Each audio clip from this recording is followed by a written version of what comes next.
stones. Okay, so that you know where to put compacting your growing area. Yeah. So it's really easy, and this is a walkway. So sometimes people use a different type of mulch. This is straw. Sometimes people use wood chips to define walkways. Actually, I've done that over there. So it's nice to be very clear about where you walk and where you don't walk. Yeah. This is the annual. This is a veggie garden, but I do have an apple tree or pear tree there. I think that's an apple. And the idea there is that it's actually only going to grow. These are dwarf trees. It's only going to grow like that big. And the sun goes that way. So it won't shade your stuff too Doesn't much? shade my stuff, yeah. That's so key. Is I'll aerate it. Just like that. Right? That's not much work. And then what I'll do is I'll sheet mulch it. Why? What is this going to be then? So here's the blueberry.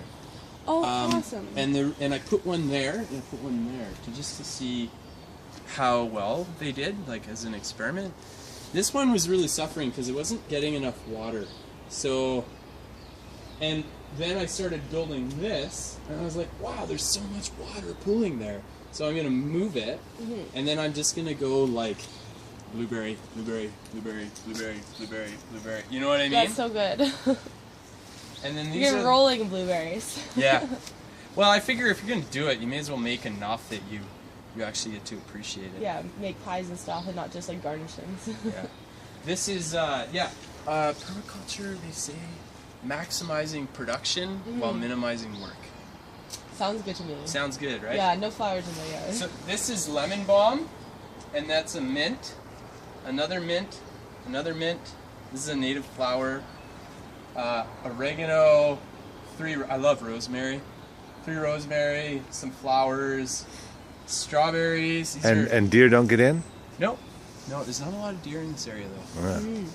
And then there's this is stinging nettle. And I'm gonna grow salal in the back. Why do you want stinging nettle? It's really healthy. Yeah.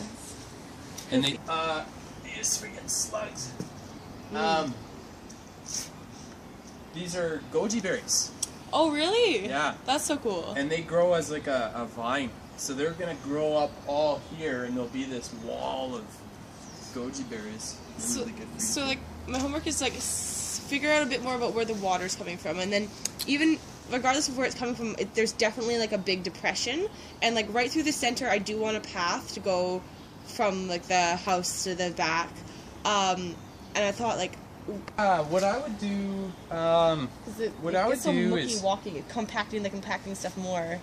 Yeah, for the walkways, like it doesn't really matter. Well, things like to get watered, and then they like drainage. They like it to be wet, and then they like to water and air. But things like cranberries, there's a bunch of cranberry pots there.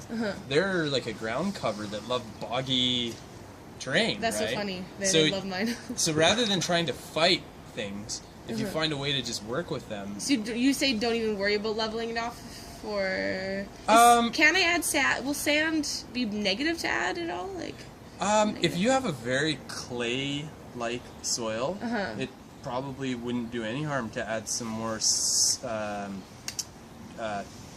to increase the drainage. I think, personally, what you need to do is something like this, where you cut the water off at the source and then direct it. And there's probably is, like, one main source or 2 main sources. It's not just, like, everywhere. Because that's how it feels to me is like it's coming from everywhere. Yeah, but sure. Maybe that's probably not how things generally go. Probably not. Yeah. I mean, it's coming from uphill. Yeah. That's where it's coming from. So look on that atlas, find out where uphill is. Yeah. And that's where it's coming from.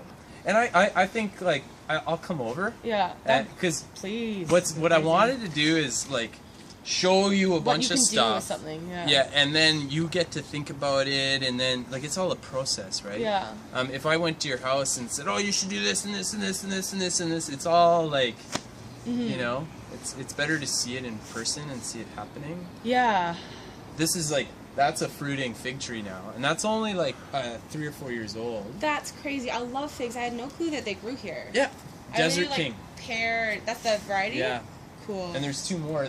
There's a little one there, and that's a fig tree that's